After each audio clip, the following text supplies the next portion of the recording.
G'day, Steve Morgan here. Australian Bass Tournaments just finished the first round of the BARRA Tour, which is a 4-event little subset of the BARRA series, all happening around Mackay Dams and up near Proserpine. Team Venom wins the Teemburra round of the tour. Sponsored by Suffix Lines, it was the first of those 4 events. Teemburra can be a harsh mistress or it can fish well. For these guys, they nailed it. Other teams found it a little bit more difficult, and Dicko and Adam, holy mackerel, you guys caught some good fish where other teams struggle, you're sort of near you. What we want to know, of course, in the winners' interviews, how did you get it done? And give those guys some tips so they might be able to catch some fish as good as you in the next event. And Troy, take us through what happened. Well, to be honest, Steve, we actually thought that we weren't going to get on our spot because I think we drew 23rd or 24th, and we're watching all the boats take off, and they're all going down the other end of the dam, and we were going, Adam, have we picked the wrong thing to do here or what, you know? Anyway, we took off, went around to our little bay where we've been fishing. There's a series of points, not one boat in there. And we're like, this is either good or really bad. And then we anchored up on a point that we'd sort of caught a couple of fish off in the pre-fish. Adam got a couple of really nice fish off it, so we started there because they had no opposition there. And then Adam banged a little fella. He got on about 78 or something like that in the first, 10 or so casts. So we thought, oh, we're onto a good start here.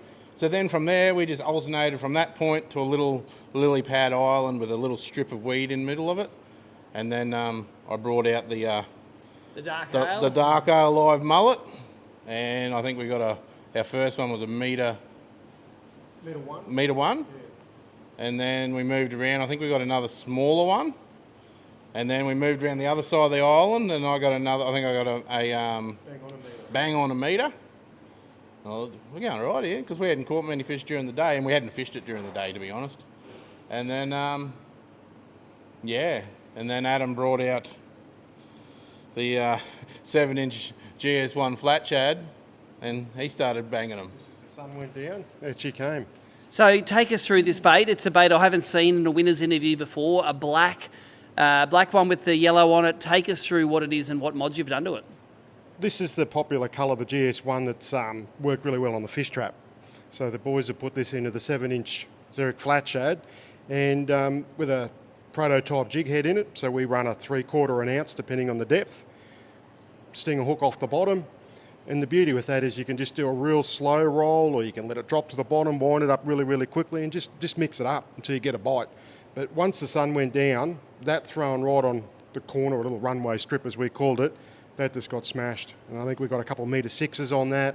I jumped off another good sized fish. I think we got 9 all up, so that worked really, really well. Yep. And not much company all night. Did some people hear some splashes and sneak on in, or did you have it sorted to yourself? No, we had it to ourselves, and that was the funny thing. It was, as Dicko said, when we got there, it was like, what are we doing? Is this something that we didn't listen at the briefing to, or we're not supposed to be here?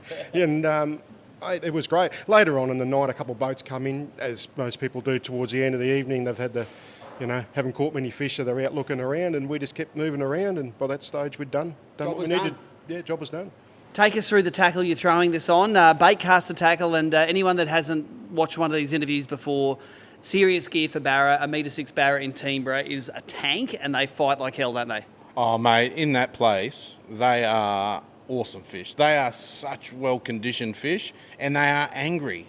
We were lucky. We fished on weed, so all we had to deal with them running into the weed or the lily pads, but mate, they got so much hammer, and the way he fights at BARRA, mate, he just he's into him. He doesn't let him. Oh yeah, no, it's like I'm sort of a bit. I hook him and get him away, and then I back off, but he just goes hard until they get to the net. So they get in the net, they're green as green. So we're fighting them in the boat as well as on the rod. So the rod we've been using, both me and Adam are both using. This is one of our Bladen tails. So this is the 30 to 60 pound 7-footer.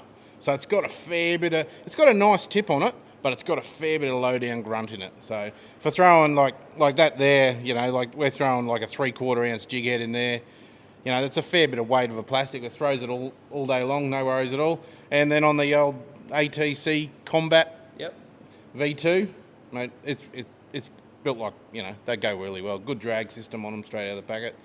And when we were talking about this lure before, where there is a few little modifications to that lure. So we're actually cutting out the front section of the lure, like only where the old weedless head goes in, and then we just slot there's quite a few jig heads on the market that you can buy, but we've just been working on a few different sizes and widths, and getting the width right to suit that lure. Yeah. So to get that body roll. get the body roll, yeah. So, but no, that there has been really good. So Take us through the line and leader setup. It's a meaty rod and a big lure. What do you put in between the rod and the reel and the lure? so I'm running some of our we've got some Venom braid that's coming onto the market very shortly, which is in a white. So I'm running it's PE3. So, and I'm running Wilson fluorocarbon leader, straight out, and a fast hatch clip. Well, let's give everyone a real close look at that bait there. It's the winning bait. Won you $2,000 on the night there, and I'm expecting some modifications and some of these improved Zerics to be coming out of the market. You use a lot of R&D here, and this is going to be one that's right on the drawing board now. Yeah, we've got a couple of things in the go at the moment. We're going to be trying to bring out a slightly smaller version of this with the head and everything made into the plastic straight away. So we're looking out for that. That'll be good. That's still a little while away yet, but that's why we come to these places, to come and do this sort of stuff, to learn. We're doing well with our products. I think we are anyway, and that's why it's good to get Cord and blokes like that, that run the company, to come up, and he experiences it, and the light bulb goes off in his head, and then it's all systems go. I love it. He's addicted now, isn't he? Oh, he loves it, mate. He loves it. So. Adam, when you guys won the Australian Open a few years ago, that trophy lived at the Tackle Warehouse down in Brisbane there, ABT member store. The little Barra trophy for this one is going to be at home or going to live at the shop? No, I think no one's going home. Screw the shop. Yeah, it's in my collection. There you go. The winners of the Teemburra round. We've got a couple more rounds coming up at Peter Faust. All the results, live scoreboards especially, www.abt.org.au.